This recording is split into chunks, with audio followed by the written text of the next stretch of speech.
All right, everybody, Sylvia here. Today I am in North Dakota. I'm at Devil's Lake, camped at Graham Island State Park. And while I am exploring this park a little bit, I want to do a video, something I've been thinking about for a while. I want to talk about recording the stats from your rides.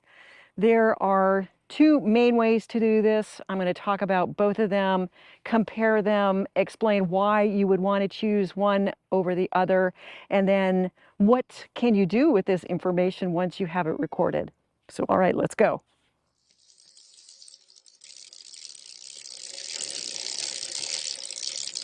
Come on, Myrtle, let's go. All right, so I am in North Dakota at Devil's Lake, and I want to do a video talking about recording the stats from your ride. There are two most popular ways to do this. You can do it with a smartphone or a cycling-specific computer. I want to talk about the difference between the two, why you might want to use one over the other, and then what can you do with the information once you have it recorded. So first, just to give you a little history, I started touring in 2007. And at that time, Garmin had just come out with a handheld device that was GPS enabled. It was a really big deal. And you had to buy maps for the region that you wanted to use it in. They were on little SD cards. They were very expensive. I bought one for the Western United States. I used the Garmin in Southeast Asia, Australia, and New Zealand. I think these little cards cost over $200 each. You would put them into the Garmin, and then you had access to the maps for navigation and to plot a course, a route that you wanted to ride on. And of course, it would also keep track of all your stats. So I have always found that the screen on the Garmin is just too small to use for navigation. A couple of years later, tablets became available that were also GPS enabled. And the real breakthrough was you had a much bigger screen and you got that blue dot. Oh my gosh, that blue dot is like the best thing that's ever happened to mapping. So I had a bigger screen, I had the blue dot, I knew where I was. And this was very early days for Wi-Fi, and I had to either go to an internet cafe or a hotel and pay for Wi-Fi, and then I could connect my tablet, download the map, and as long as I didn't turn the tablet off, I had access to the map all day long and that blue dot. And of course, a couple years after that, we got smartphones with apps, and now we have more fitness and cycling apps than we know what to do with. And I would say that for most people, using a smartphone app is sufficient. It's more than adequate. I would say that most people are really most interested in tracking their miles. A lot of my friends are diligent about tracking their miles. They have been tracking their miles for decades. They know exactly how many miles that they have ridden since they first started cycling. They know how many miles are on each bike. They can tell you how many miles they have ridden each year. I've just ridden with a friend who could tell me she had over 99,000 miles on her bike and that she and her husband do 7,000 miles every year. They have a yearly mileage goal and they have been riding 7,000 miles every year for many years. That works out to about 20 miles a day. And I think that that is really what most people are interested in, is keeping track of their miles. I don't think most of my friends are really interested in fitness. They want to go out and get exercise, ride however many miles they ride, and, really just have a good time. If you are really into fitness, into competition, maybe racing, doing endurance riding, then you will probably want to upgrade to a bike-specific computer. And there are a lot of reasons for this. Let me just kind of show you the difference between the two first. So on my left, I have my iPhone 11 Pro Max, and on the right I have my Garmin. I think this is the Garmin 310. It's very small. It may be the cheapest Garmin, and it's just in black and white. It's possible that it does mapping, but that's great. It's so small. I've never even looked for the maps on it. It will keep track of all kinds of information. Let me just go over what's on the iPhone, and I think that this app is probably available on any smartphone. This just happens to be on an Apple, but this is a ride I did December 11th in Ventura. It was over 5 hours. I did almost 36 miles. Calories, elevation gain, it gives me the minimum and maximum elevation. I also have a iWatch, which has a heart rate monitor, and so this is giving me heart rate information, gives me average speed, and some graphical information. Now this, this really is a lot of information, but I would caution that a lot of it probably isn't especially accurate. I wouldn't use the calorie counter. The elevation profile is not going to be as accurate on the iPhone as it is on a Garmin. The iPhone uses a barometer and the Garmin uses an altimeter. And one of the reasons why I went back to using a Garmin is I really like to know how much climbing I'm doing on a ride. And what's fun is during the ride, I can look down and it'll give me the percent grade of the hill in real time as I am riding. And so this is a lot of really good information. If you are really into fitness, one of the real benefits to having a cycling specific computer like this Garmin is this is an A&T compatible device, and there is a whole ecosystem of devices that are designed to work through Bluetooth on these devices. Some of them will also work on your iPhone, but I think it's just more accurate if you have it on your Garmin. So you could have a heart rate monitor, a cadence sensor. I have a Varia tail light that keeps track of a lot of traffic information. You could have a power meter.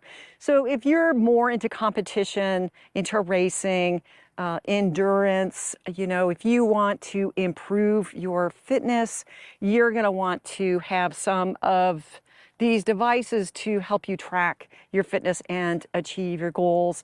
And you are probably going to want to have your Garmin mounted, which you can see I have it on a Garmin specific mount.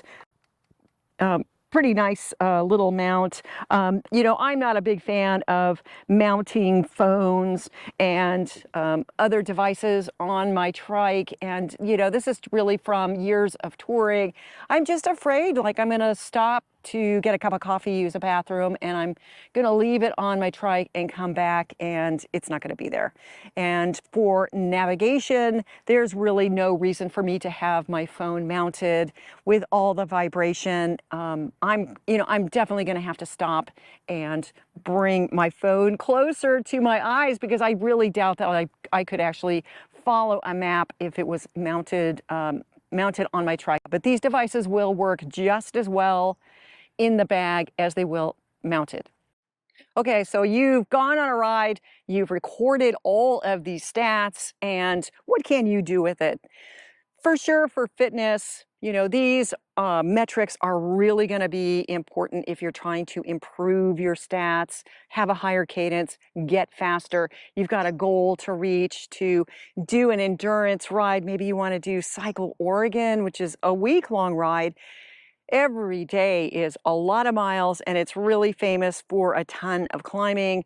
And you don't want to be at the back of the pack. You want to be up at the front. You want to be competing with the fastest on the ride. And so you're going to be training hard, and a device like the Garmin can really help you achieve your fitness goals.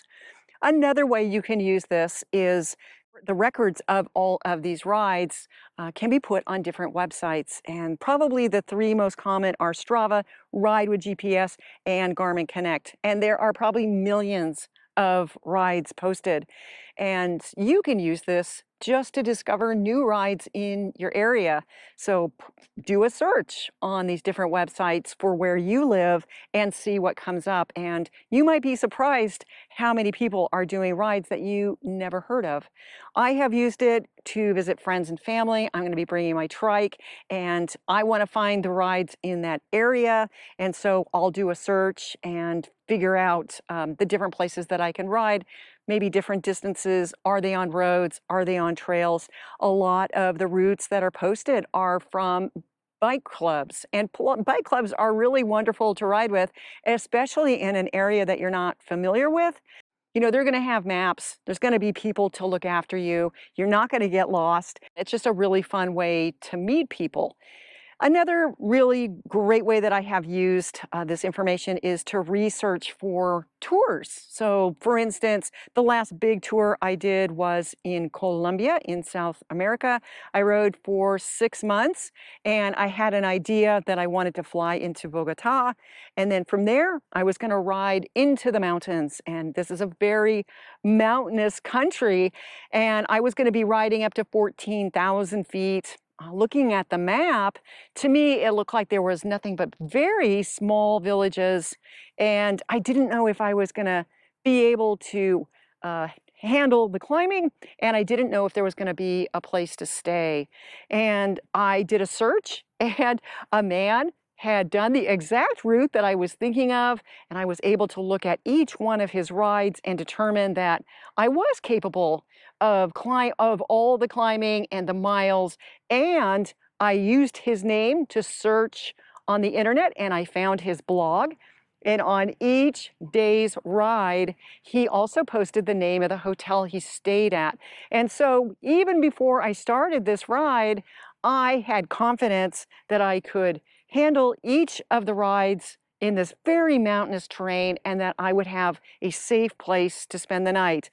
You know, as an older woman traveling solo, that is my number one concern, is my safety, and to make sure that I have a safe place to spend the night.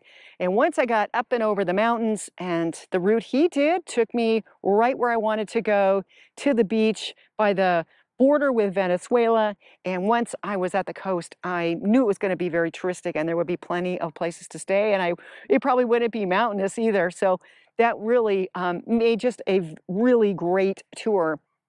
So those are some of the ways that you can use the information. And the Garmin has one more very important feature. I think this is new on the newer Garmins, and they have a way for you to enter your emergency contact information. And there's a feature that determines if you have fallen. And if it has been activated, if your Garmin thinks that you have fallen, a dialog box will come up, and you have 5 or 10 seconds to respond. If you do not, then your location, your exact GPS coordinates, are texted to an emergency contact person, and they can either drive to help you out, or they can send help. They can call a hospital or local authorities, but no matter what, people are going to be able to find you. I mean, you could have a medical emergency, and maybe you have fallen away from the road, maybe into a ditch, and you're not even visible. But with that information, people are going to be able to find you. Here in North Dakota, you know, I'm traveling on my own, and I'm often looking for, you know, places off the beaten track. I love going on dirt roads, and if I had a medical emergency, my emergency contact is in Portland, but they would be able to contact the local authorities because they would know exactly where I am to get me the help that I need. I think that these are really helpful devices, and maybe this video will help you decide if your phone is adequate, or you want to upgrade to a cycling specific computer like my Garmin. Maybe you have other ways that you use the information. Maybe you're using a different computer, a different device. Leave a comment in the comment section below. I think everybody would love to learn from you. Like, share, subscribe. Give my channel all the love you can. I really appreciate it. Be safe, stay healthy, and I will see you next time.